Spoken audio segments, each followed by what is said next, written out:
Hello, मैं दिव्यराज, आपका दोस्त और चैनल का होस्ट। मैं आप सभी को तहे दिल से स्वागत करता हूँ। आइए आप और हम मिलके कुछ नया सोचते हैं, कुछ नया करते हैं। वो फूल किस काम का जिसमें से सुगंध ना हो, सुगंध ना आए। ये ज़िंदगी किस काम का जो दूसरों का काम ना आए। तो आइए सब मिलके एक समृद्ध उड़ीसा, एक समृद्ध भारत बनाने के लिए संकल्प लेते हैं, जहाँ हर कोई आत्मनिर्भर होगा, अपना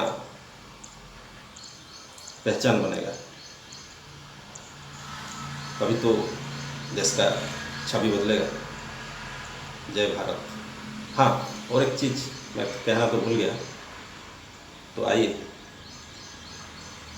हम लोगों का हौसला बनाने के लिए आप थोड़ा सब्सक्राइब कीजिए। Thank you.